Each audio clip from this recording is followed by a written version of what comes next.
ঠান্ডা ঘরটায় ইজি চেয়ারে গা এলিয়ে দিয়ে চোখ বন্ধ করলো রানা। সারাদিনের একটানা পরিশ্রমের পর এতক্ষণে চোখ দুটো একটু বিশ্রাম পেল। চোখের পাতায় অল্প অল্প জ্বালা অনুভব করলো সে। 10 মিনিট এভাবে চুপচাপ পড়ে থাকলো রানা। এতেই অনেকটা বিশ্রাম হয়ে গেল। তারপর চোখ মেলে দেখলো উগ্র লাল রঙের একখানা খাটা ও প্রিন্ট শাড়ি সাদা সিধে একহারা করে গায়ে জড়িয়ে বাথরুম থেকে বেরোচ্ছে সুলতা। 4 সুলতা লিফটে উঠতেই মাসুদ রানা ঘরে তালা দিয়ে তরতর করে নেমে এলো সিঁড়ি বেয়ে। রানা ভাবছিল লিফটের ঠিক পাশেই সিঁড়ি ঘর, একই করিডোর দিয়ে বেরোতে হয়।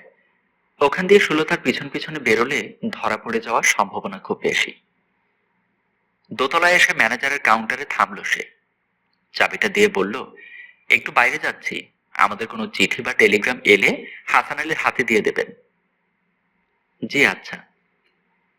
ফিরতে আমাদের রাত হতে পারে, গেট কটা পর্যন্ত খোলা রাখেন আপনারা? গেটে তালা লাগিয়ে দেওয়া হয় 11টায়, তবে এপাশ দিয়ে একটা পথ আছে, দেরি হলে। বেশ বেশ। উৎসাহিত হয়ে রানা বলল, কাউকে দিয়ে একটু চিনিয়ে দিন না পথটা, রাতে দরকার হতে পারে। নিশ্চয়ই। এই সামাদ, যাও তো বাবুকে কিচেনের পাশের রাস্তাটা দেখিয়ে দাও। সরু একটা গলি দিয়ে মেইন গেটটার গজ 15 বামে রাস্তায় এসে দাঁড়ালো রানা। দেখলো সুলতা ততক্ষণে গাড়িটা ঘুরিয়ে স্টেশনের দিকে রওনা হয়েছে। হোটেলের সামনে রাস্তার অপর পারে নীল রঙের একটা ওপেল রেকর্ড দাঁড়িয়ে আছে। 3 লাফে রাস্তা পার হয়ে গাড়িতে উঠে বসলো রানা। প্রায় 100 গজ দূরে ভক্সওয়াগনের টেইল লাইট দুটো দ্রুত সরে যাচ্ছে। রানার রেস্ট আছে, এখন বাজে 9:15। রাস্তার ঝলমলে আলোর পাশে শুক্লা দ্বাদশের চাঁদটাকে বড় ম্লান দেখাচ্ছে। এই রাস্তা ও রাস্তা ঘুরে মাইল 3 চলবার পর এলো নাসিরাবাদ হাউজিং সোসাইটি। হাসপাতালের উল্টো দিকে আবগারি শুল্ক দফতরের পাশ দিয়ে গেছে বায়েজিদ বোস্তামি বা ক্যান্টনমেন্ট রোড।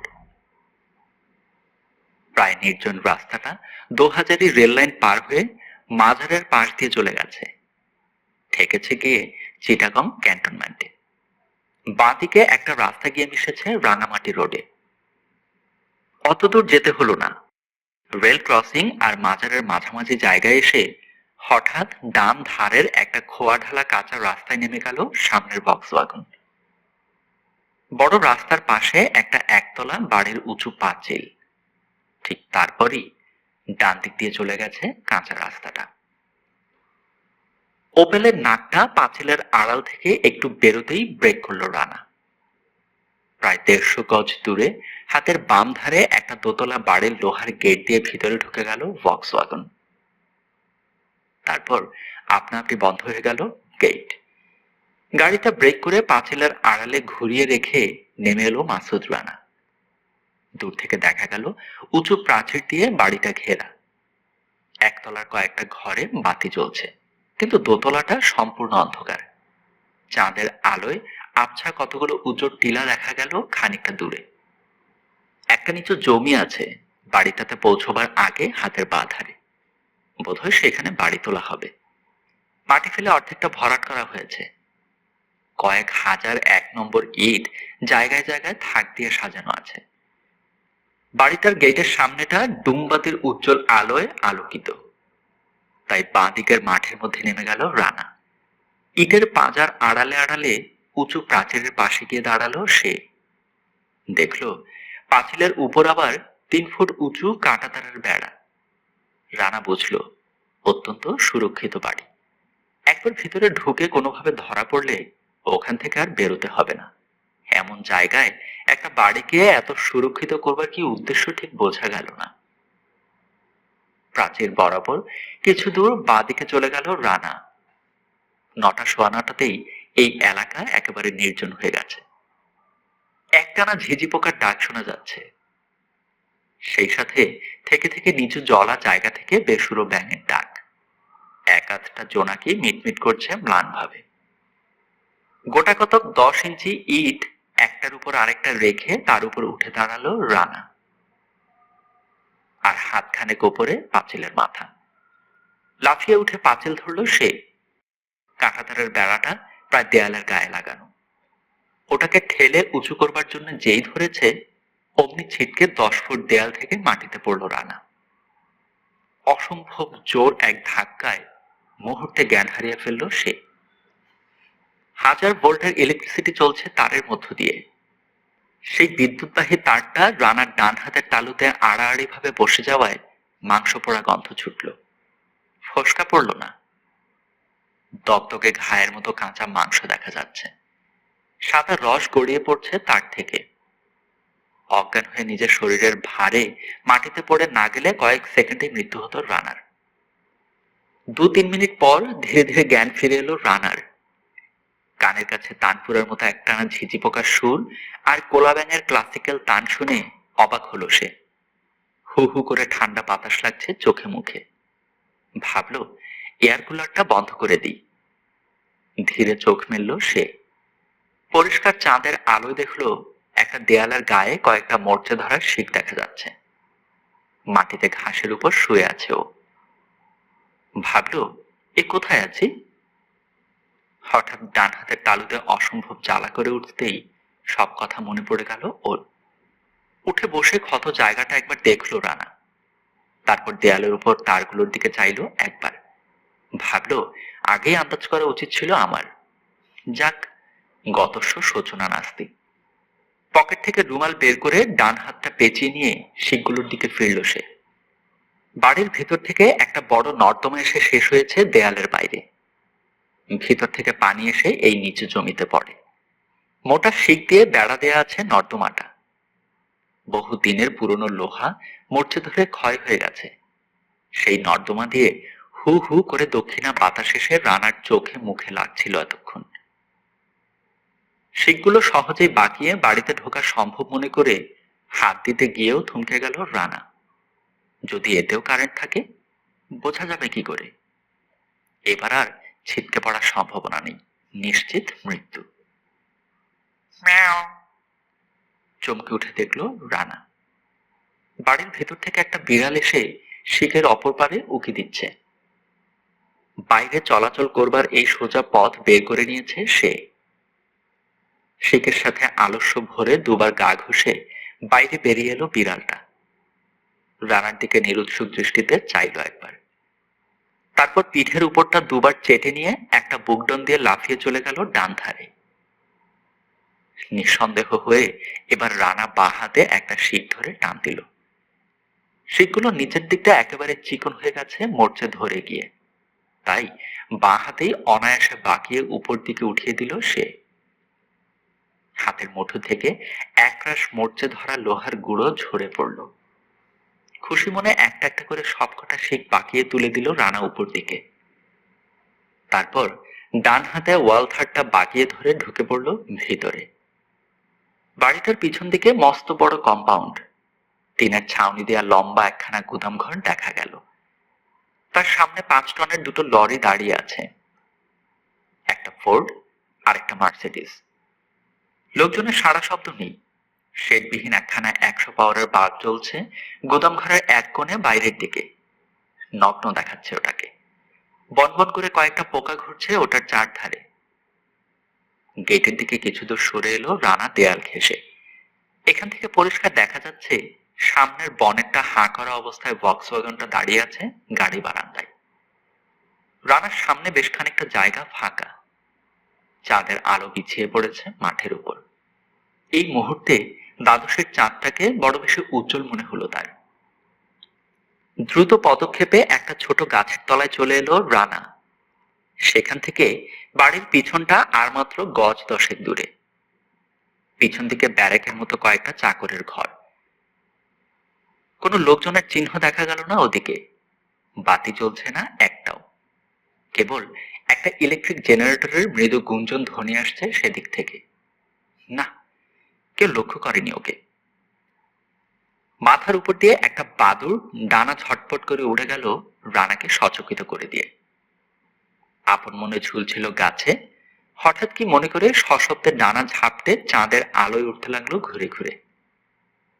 বাড়ির পিছন দিকে দোতলার ব্যালকনিতে মাটি থেকে একটা মাধবীলতার ঝাড় উঠেছে। ফুলে ফুলে ছেয়ে আছে ঝাড়টা। মিষ্টি মধুর গন্ধ আসছে মৃদু বাতাসে। গাড়ি বারান্দার সামনে সদর দরজা ছাড়া একতলায় ঢোকার আর কোনো উপায় দেখতে পেল না রানা। জানালা দিয়েও কিছু দেখার উপায় নেই। কাঁচের সার্সির ওপারে ভারী পর্দা ঝোলানো। আবার কয়েক লাফে এগিয়ে এসে বাড়িটার গায়ে সেটে দাঁড়ালো রানা। সতর্কভাবে কিছুক্ষণ অপেক্ষা করে পায়ের জুতো জোড়া খুলে ফেলল সে। তারপর পিস্তলটা হোলস্টারের মধ্যে পুরে তরতর করে দোতলার বেলকনিতে উঠে এলো একটা পাইপ বেয়ে। রুমালের ভিতর ডান হাতের পোড়া তালুটা জ্বালা করে উঠল চাপ লেগে। খোলা দরজা দিয়ে ঢুকতেই প্রথমে পড়ল সাজানো গোছানো শৌখিন একটা শোবার ঘর। বিছানার উপর পরিপাটি করে দামি বেড কভার পাতা। পেন্সিল টর্চ জেলে ঘুরিয়ে ফিরিয়ে খালি ঘরটা দেখলো রানা। বোধহয় বেশ কিছুদিন হলো কেউ ব্যবহার করেনি এই ঘর। পাতলা এক পর্দা, ধুলো জমেছে সব আসবাবপত্রের উপর। পরপর কয়েকটা ঘর পেরিয়ে বারান্দায় এসে দাঁড়ালো রানা। ভুতুরে বাড়ির মতো শূন্য দোতলায় একটা লোকও নেই। সিঁড়ি ঘরের কাছে আসতেই দেয়ালের গায়ে এক ফালি আলো দেখা গেল। একতলার ভেন্টিলেটর থেকে আসছে আলোটা। পায়ের পাতার উপর ভর করে নিঃশব্দে কয়েক ধাপ নেমে এলো রানা কাঠের সিঁড়ি বেয়ে। ভেন্টিলেটরের ফাঁকে চোখ রেখে দেখতে পেল ড্রয়িং রুমে একটা সোফায় বসে রানার দিকে মুখ করে কথা বলছে সুলতা। আর রানার দিকে পিছন ফিরে বসা দুজন লোক অত্যন্ত মনোযোগের সাথে শুনছে। সুলতা আর লোকগুলোর মাঝখানে একটা টেবিলের উপর সবকটা প্যাকেট রাখা। বড়গুলো থেকে একটা আর ছোট একটা প্যাকেট খুলে ভিতরের জিনিস সাজানো আছে টেবিলের উপর। চৌকোন ধাতব বস্তুটার উপর চোখ পড়তেই রানার সমস্ত ইন্দ্রিয় সজাগ হয়ে উঠল। Dynamite, TNT. তাহলে তিনটে বাক্সের মধ্যে করে তিনটে ডিনামাইট এলো ভারত থেকে গোপন পথে। সাথে ছোট বাক্সটা এলো একটা রেডিও ট্রান্সমিটার। খুব সম্ভব ডিনামাইটগুলো ফাটানো হবে রেডিওর সাহায্যে।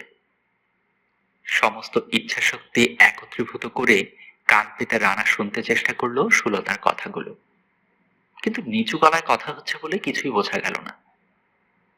সামনে একজন কিছু জিজ্ঞেস করলো। সুলতা ট্রান্সমিটারের কয়েকটা ডায়াল ঘুরিয়ে বুঝিয়ে দিল। রানা বুঝতে পারল বিশেষভাবে তৈরি এই রেডিও অপারেটর ডিনামাইটের ব্যবহার পদ্ধতি বুঝিয়ে দিচ্ছে সুলতা। এ সম্বন্ধে কয়েকদিন বিশেষ ট্রেনিং দেওয়ার পর ওকে পাঠানো হয়েছে কলকাতা থেকে। কিন্তু এই শক্তিশালী ডিনামাইট দিয়ে কি ধ্বংস করতে চায় এরা? রাহাত খানের কথা মনে পড়ল। বিরাট কোনো পরিকল্পনার প্রায় সমাপ্তির দিকে চলে এসেছে এরা।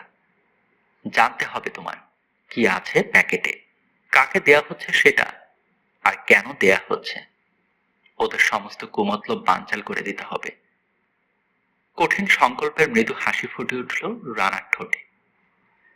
পিছনের একটা ব্ল্যাকবোর্ডের সামনে উঠে গিয়ে দাঁড়ালো সুলতা। সাদা চক দিয়ে তার উপর একটা ডায়াগ্রাম আঁকলো। তারপর লাল চক দিয়ে তিনটে জায়গায় গোল চিহ্ন দিল। রানা বুঝলো এবার বোঝানো হচ্ছে কোন জায়গায় ডিনামাইটগুলো বসাতে হবে। নকশাটা দেখে কিছুই বোঝা গেল না। চেষ্টা করেও রানা কোনো কিছুর সাথে এর মিল খুঁজে পেল না। ছবিটা যত্ন করে মনের মধ্যে গেঁথে নিল সে ভবিষ্যতের জন্য। এবার সোফায় এসে বসলো সুলতা। কিছুক্ষণ কথাবার্তার পর একজন একটা নোট বই এগিয়ে দিল। তাতে কি সব লিখে দিল সুলতা। হঠাৎ সুলতার সামনের লোক দুজন উঠে দাঁড়ালো। রানা চেয়ে দেখলো পিছনের একটা দরজা দিয়ে ভারী পর্দা উঠিয়ে ঘরে ঢুকলো 6.5 ফুট লম্বা এবং সেই পরিমাণে চওড়া একজন লোক।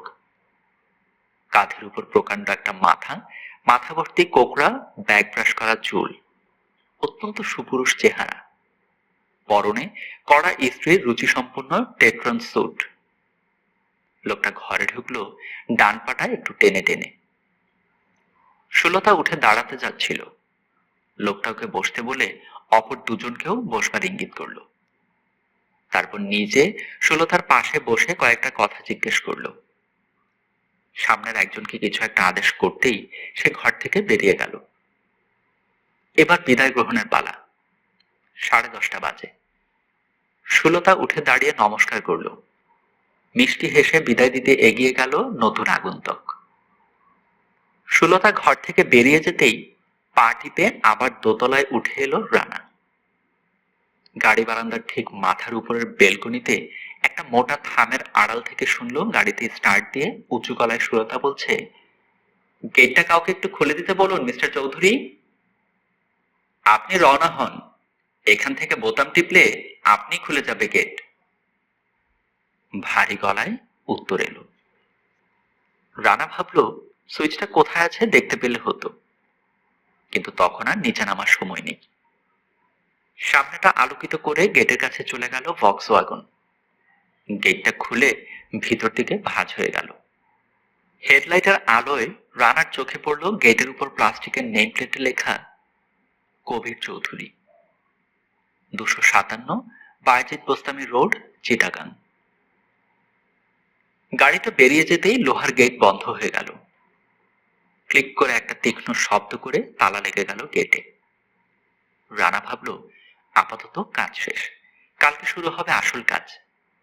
এখন আবার পাইপে নামা, ড্রেন গলে বেরিয়ে হোটেলে ফেরা। ফোঁস করে একটা দীর্ঘ শ্বাস ফেলে ঘুরে দাঁড়ালো সে। Hands up! চমকে উঠল রানা। উত্তত রিভলভারের নলটার দিকে অর্থহীন দৃষ্টিতে চেয়ে রইল সে। 3 গজ দূরে দাঁড়িয়ে আছে মিস্টার চৌধুরীর আদেশে যে ঘর থেকে বেরিয়ে গিয়েছিল সেই লোকটা। রানা এক পা এগোতেই উজ্জ্বল বাতি জ্বলে উঠল বেলকনিতে। গর্জন করে উঠল লোকটা, খবরদার, আর এক পা এগিয়েছ কি গুলি করব। কোনো চালাকি চাই না, মাথার উপর হাত তুলে দাঁড়াও। ধীরে দুহাত মাথার উপর তুলে ধরল রানা। ঠিক সেই সময় আরো 2 জন লোক উঠে এলো সিঁড়ি বেয়ে। একজনের উদ্দেশ্যে লোকটা বলল, হাবিব, দেখো তো এর সাথে কোনো অস্ত্রশস্ত্র আছে কিনা। হাবিব ও তার সাথের লোকটা এগিয়ে এলো রানার দিকে। রানা বুঝলো এই সুযোগ। রিভলভার থেকে যেই হাবিব ওর দেহটা আড়াল করেছে, অমনি এক ঝটকায় পিস্তল বের করে ফেললো সে। কিন্তু ভীষণ বলশালী একটা হাত চেপে ধরলো ওর কবজি। হাবিবের পাশের লোকটা কবজিটা ধরে বিশেষ কায়দায় একটা মোচড় দিতেই ঠিক শিশুর হাতের খেলনার মতো রানার অটোমেটিক ওয়ালথারটা খসে পড়ে গেল মাটিতে। হাবিব ওটা তুলতে গেছে, হাঁটু দিয়ে ওর চিবুকে কায়দা মতো একটা লাথি মারতে গিয়ে থেমে গেল রানা। ঠিক হৃৎপিণ্ড বরাবর পিঠের উপর একটা তীক্ষ্ণ ছুরির ফলা অল্প একটু বিঁধল। ততক্ষণে রিভলভারের সামনের আড়াল সরে গেছে। হাবিবের সাথে পাতলা সাতলা লম্বা অথচ অসুরের মতো বলশালী লোকটা রানার কানের কাছে ফিসফিস করে বলল, দুষ্টুমি করে না খোকা, মারব। এই বিপদের মধ্যেও লোকটার রসিকতায় মৃদু হাসল রানা। ওর হাত দুটোকে পিছমরা করে সাঁড়াশির মতো চেপে ধরল লম্বা লোকটা। চেষ্টা করেও এক বিন্দু আলগা করতে পারল না রানা সে মুঠো। ঠেলতে ঠেলতে সিঁড়ি দিয়ে নামিয়ে নিচতলার একটা দেয়ালের সামনে নিয়ে আসা হলো রানাকে। বোতাম টিপতেই দেয়ালটা দুভাগ হয়ে গিয়ে একটা দরজা বেরিয়ে পড়ল। মাঝারি আকারের একটা ঘরের ভেতর চলে এলো রানা। হাবিব রয়ে গেল বাইরে। লম্বা লোকটার পিছন পিছন ঘরে ঢুকলো রিভলভারধারী। পিছনের দেয়ালটা আবার জোড়া লেগে গেল। লাইব্রেরিতে নিয়ে এসো। ভারী গলার আওয়াজ পাওয়া গেল ঘরের মধ্যে, কিন্তু কোনো লোকের দেখা নেই। এদিক ওদিক চেয়ে রানা দেখলো দেয়ালের গায়ে স্পিকার বসানো আছে একটা। ততক্ষণে তাকে আরেকটা দেয়ালের সামনে নিয়ে যাওয়া হয়েছে। একই উপায়ে দরজা তৈরি হলো সে দেয়ালে। রানার মাথায় তখন অতি দ্রুত কয়েকটা চিন্তা ঘুরছে। এখান থেকে বেরোবার কৌশল উদ্ভাবনের চেষ্টা করছে সে। দামি সেক্রেটারিয়ার টেবিলের উপরটা পুরো সবুজ ভেলভেটে ঢাকা। তারই ওপাশে রিভলভিং চেয়ারে বসে শান্ত দৃষ্টিতে চেয়ে আছে কবির চৌধুরী। সামনের টেবিলের উপর একটা মোটা ইংরেজি বই পড়তে পড়তে উল্টে রাখা। চট করে নামটা দেখে নিল রানা। এই যে লরেন্সের লেখা প্যাটার্ন অফ ইলেকট্রনস। আসুন আসুন, বসুন, নরম স্বাভাবিক গলায় আপ্যায়ন করলো কবির চৌধুরী। যেন কিছুই ঘটেনি এমনই ভাব। পুরো কার্পেটের উপর দিয়ে নিয়ে গিয়ে একটা চেয়ারে বসানো হলো রানাকে ডেস্কের দিকে মুখ করে। হাতটা ছেড়ে দিল লম্বা লোকটা। রানা যেন হাফ ছেড়ে বাঁচল। হাতের রক্ত চলাচল বন্ধ হয়ে গিয়েছিল এতক্ষণ। হাত দুটো ঝুলিয়ে রাখলো রানা চেয়ারের হাতলের দুই পাশে। চিনচিনে মৃদু ব্যথার সঙ্গে আবার রক্ত চলতে শুরু করলো। কোনো কথা না বলে কবির চৌধুরী আপাদমস্তক লক্ষ্য করছিল রানাকে। দৃষ্টিটা স্থির এবং একাগ্র। মনে হলো যেন অন্তঃস্থল ভেদ করে বেরিয়ে গেল সে দৃষ্টি, যেন কিছুই এর নজর থেকে গোপন রাখার উপায় নেই। ঝিরঝির করে এয়ার কন্ডিশনারের মৃদু গুঞ্জন আসছে ঘরের এক কোণ থেকে। এই প্রথম রানা অনুভব করলো অত্যাশ্চর্য এক ব্যক্তিত্ব। চোখে মুখে চেহারায় সব দিক থেকে যেন প্রতিভা এবং শক্তির বিচ্ছুরণ হচ্ছে। অদ্ভুত প্রাণবন্ত একটা মানুষ। মস্ত বড় মাথা ভর্তি কোকড়া চুল, তেলের অভাবে কিছুটা রুক্ষ। বয়স 45-46 হবে। রানা লক্ষ্য করল কবির চৌধুরীর গায়ের রংটা 3 দিনের পানিতে ডোবা প্রায় পচে ওঠা মরার মতো, যেন বহু দিন ছিল মাটির তলায়, বাইরের আলো বাতাসের ছোঁয়া থেকে বঞ্চিত। টেট্রনার কোটটা খুলে একটা হ্যাঙ্গারে ঝোলালো।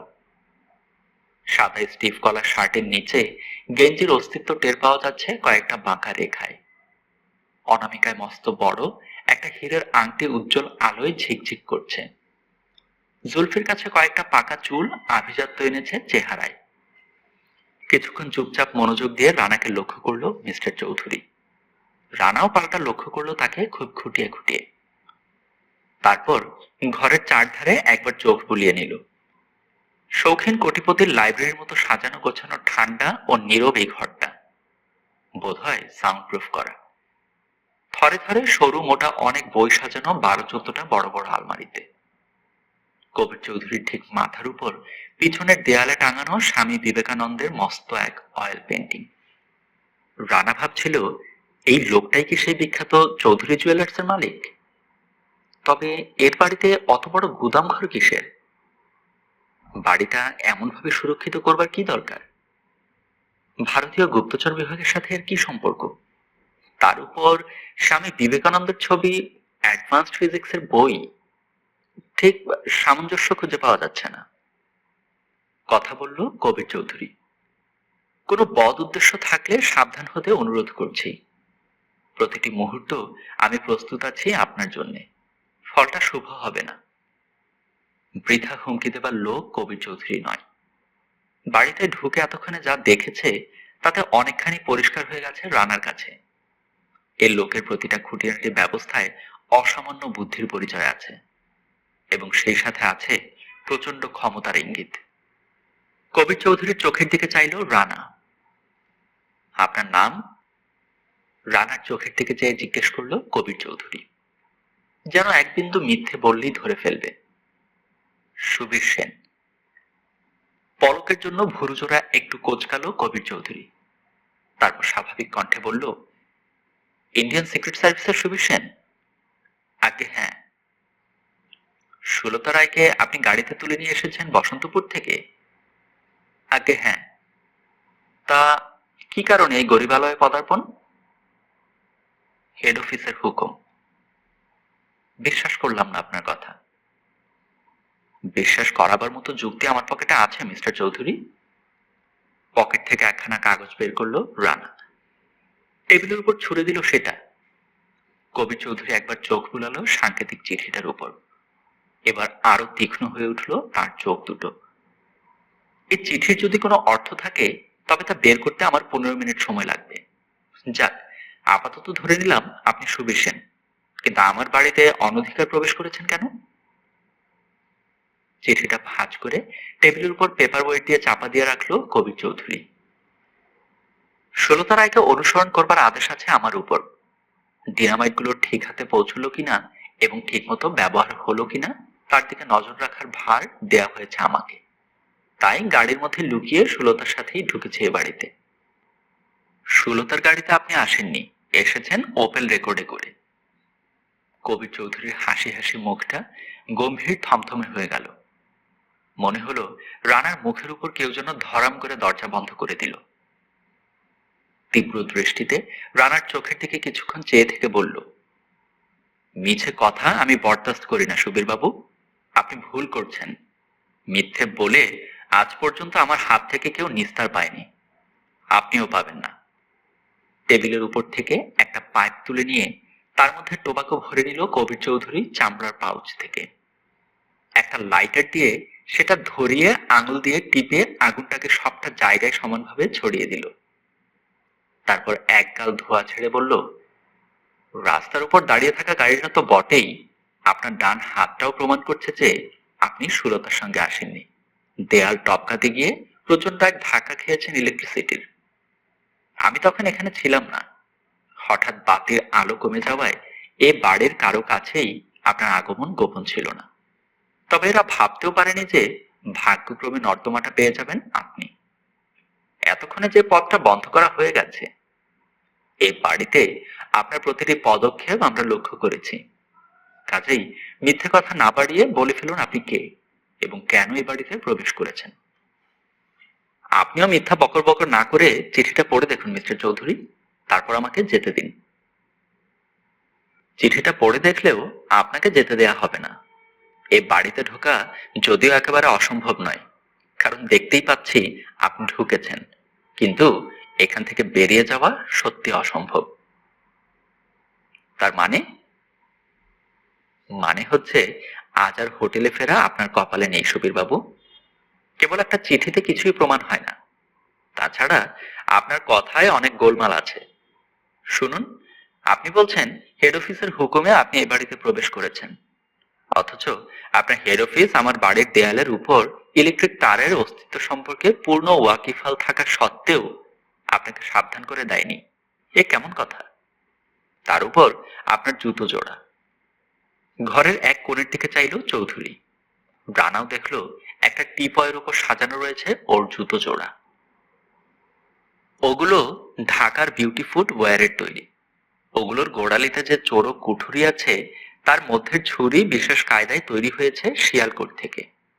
ভারতীয় গুপ্তচরের এসব গুপ্ত জিনিসকে আজকাল পাকিস্তান সাপ্লাই দিচ্ছে।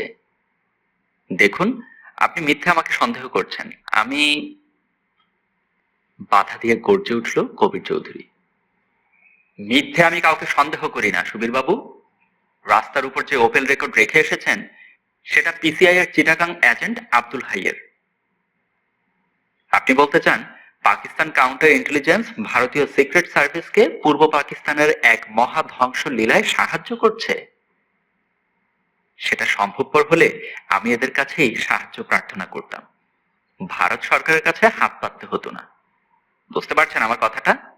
এখন বলুন আপনার পরিচয়। চুপ করে থাকলো রানা।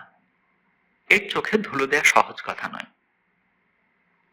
চুপ করে থেকে কোনো লাভ নেই সুবীর বাবু, কথা আপনাকে বলতেই হবে, এবং সত্যি কথা। এর উপর নির্ভর করছে আপনার থাকা বা না থাকা। দেখুন, আমি বৈজ্ঞানিক মানুষ। এখন এক ভয়ঙ্কর খেলায় নেমেছি। যে কোনো রকম বাধ্য অতিক্রম করবার ক্ষমতা আমার আছে। আপনি যদি সত্যি কথা বলেন, তবে আপনার অবশ্যম্ভাবী মৃত্যুর হাত থেকে বাঁচবার এক বিন্দু ভরসা থাকতেও পারে। মিছেমিছি প্রাণী হত্যা আমি পছন্দ করি না। আমার পরিকল্পনার সুষ্ঠু বাস্তবায়নে আপনি কতটুকু ক্ষতিকর ভূমিকা নিতে পারেন জানতে পারলে আপনার সম্বন্ধে সেই পরিমাণ ব্যবস্থা গ্রহণ করা আমার পক্ষে সুবিধে হতো। হয়তো এমনও হতে পারে মাত্র কয়েকটা হাড়গোড় ভেঙে আপনাকে বর্মা মুল্লুকের সরকারি পুলিশের হাতে ছেড়ে দিয়ে আসা হবে। সেখান থেকে নাকানি চুবানি খেয়ে দেশে ফিরতে ফিরতে কয়েক মাস লেগে যাবে, কয়েক বছরও লাগতে পারে, কিন্তু বেঁচে তো গেলেন। কিন্তু কথা না বললে সবচাইতে সহজ পথটাই বেছে নিতে হবে আমাদের। পাইপটা নিভে গিয়েছিল। আবার ধরিয়ে নিল কবির চৌধুরী। কিছুক্ষণ মগ্ন চিত্তে পাইপ টানার পর আবার বলল, আর আপনার ভাগ্যক্রমে যদি কাল সকালে সুলতা দেবী এসে আপনাকে সুবিসীন বলে শনাক্ত করেন, তবে আন্তরিক দুঃখ প্রকাশ করে আপনাকে আমরা সসম্মানে মুক্তি দেব। এক্ষুনি মিশখায় টেলিফোন করে সুলতাকে ডেকে পাঠান না। এতক্ষণে একটু আশার আলো দেখতে পেল রানা। এত রাত্রে বিরক্ত করা কি ঠিক হবে? আচ্ছা বেশ, আপনি যখন এত উতলা হয়ে পড়েছেন হোটেলে ফিরবার জন্যে, তখন দেখছি ফোন করে। রিসিভার তুলে ডায়াল করলো কবির চৌধুরী। রানা পিছনে চেয়ে দেখলো ওর ওয়ালথার পিপিকে আলগাভাবে হাতের মুঠোয় ধরে পাথরের মূর্তির মতো দাঁড়িয়ে আছে অস্থি সর্বস্ব লম্বা লোকটা। রিভলভারধারী কখন কবির চৌধুরীর গোপন ইঙ্গিতে নিঃশব্দে সরে গেছে পিছন থেকে। হোটেল মিশখা, সুলতা দেবীকে ডেকে দিন তো 10 নম্বর রুম থেকে। না তো, একটু আগে আমি রিং করিনি। নেই? কপালটা একটু কোঁচকালো কবির চৌধুরী। বাবুর সাথে বেরিয়ে গেছে? কখন? আচ্ছা ঠিক আছে। রানা ভাবছে এতক্ষণে তো হোটেলে পৌঁছে যাবার কথা। এই নিশ্চয়ই হাসান আলীর কাজ। হোটেলে তাহলে একটু আগে কেউ ফোন করেছিল? নিশ্চয়ই ঢাকা থেকে টেলিফোন। তবে কি তার পরিচয় প্রকাশ পেয়ে গেছে? সুলতাকে যখন চেয়েছিল ফোনে, তখন নিশ্চয়ই তাকে সাবধান করে দেওয়ার জন্য ঢাকা থেকে কেউ করেছিল এই ফোন। এখানেও তো ওরা ফোন করে জানাবে তাহলে। কোনোভাবে খবরটা আটকানো যায় না? ফোনের তারটা ছিঁড়ে ফেললে কেমন হয়? ফোনটা হাতে পাওয়ার জন্য বলল রানা, সুলতা হোটেলেই আছে। আমি ওকে নিষেধ করেছি বাইরের কারো ফোন ধরতে। আমাকে দেন, আমি ওকে ডেকে দিচ্ছি। টেলিফোনটা কবির চৌধুরী এগিয়ে দিতে যাবে, এমন সময় রানাকে চমকে দিয়ে বেজে উঠল টেলিফোন। ক্রিং ক্রিং, ক্রিং ক্রিং। কবির চৌধুরী বলছি। আচ্ছা বলুন। কে, সুলতা? এই কিছুক্ষণ আগে হোটেলে ফিরে গেল। কি বললেন? সুবীর সেন ঢাকার আর্মি হসপিটালে?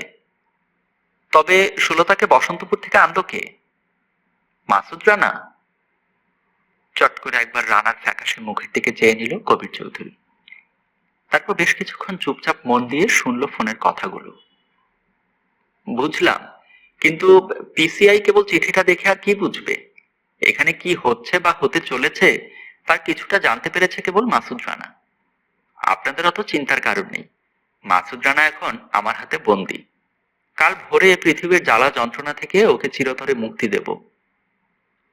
হ্যাঁ হ্যাঁ, আমার এলাকায় আমি যে কোনো ব্যবস্থা গ্রহণ করতে সক্ষম। নিশ্চিন্ত থাকুন, সুলতা নিরাপদে কলকাতা পৌঁছবে। আজ রাতেই সরিয়ে ফেলবো ওকে মিসখা থেকে। ঠিক আছে, সমস্ত দায়িত্ব আমি নিলাম। ফোনটা নামিয়ে রেখে রানার দিকে চেয়ে একটু হাসলো মিস্টার চৌধুরী। আপনার সঙ্গে পরিচিত হয়ে বড় খুশি হলাম মিস্টার মাসুদ রানা। দেয়ালের উপর অমন ভয়ঙ্কর শক খেলেন, তবু আমাদের লোক আপনাকে খুঁজে পাওয়ার আগেই ঢুকে পড়লেন বাড়ির ভেতর। ভাবছিলাম কার এত দুঃসাহস। এখন পরিষ্কার হয়ে গেল সবকিছু। আমি অত্যন্ত দুঃখিত। একটু দুঃখিত মনে হলো না তাকে। মৃত্যুর চাইতে হালকা আর কোনো দণ্ড আপনাকে দিতে পারছি না মিস্টার মাসুদ রানা। তবে আমি চেষ্টা করব আপনার জন্য যতদূর সম্ভব বেদনাহীন মৃত্যুর ব্যবস্থা করতে। আমার মৃত্যু হলেই মনে করেছো তুমি পার পেয়ে যাবে? রানার কথার কোনো জবাব না দিয়ে লম্বা লোকটাকে কবির চৌধুরী বলল, একে ঠান্ডা ঘরের পাশের কুঠুরিতে আটকে রাখো ইয়াকুব। ভোর 4টে আমি ল্যাবরেটরিতে ফিরে যাব। তখন ওকে হাত পা মুখ বাঁধা অবস্থায় গাড়ির পেছনে দিয়ে দেবে। এখন যাও, সাবধানে থাকবে। যদি বেশি অসুবিধার সৃষ্টি করে তবে শেষ করে দেবে। একটা অশ্লীল গালি বেরিয়ে এলো রানার মুখ দিয়ে। বিদ্যুৎ গতিতে উঠে দাঁড়ালো কবির চৌধুরী। সপাং করে একটা চাবুকের বাড়ি পড়লো রানার কাঁধের উপর। চমকে উঠল রানা। ততক্ষণে আবার নেমে আসছে চাবুক। ডান হাতে ধরে ফেললো রানা চাবুকটা, কিন্তু এক হ্যাচকা টানে কবির চৌধুরী ছিনিয়ে নিল সেটা। স্টিংরে বা স্থানীয় ভাষায় শঙ্কুর মাছের লেজের চাবুক। হাতের তালুর পোড়া জায়গাটার উপর দিয়ে জোরে ঘষতে ঘষতে বেরিয়ে গেল সেটা মুঠো থেকে। অবর্ণনীয় ব্যথায় নীল হয়ে গেল রানার মুখ।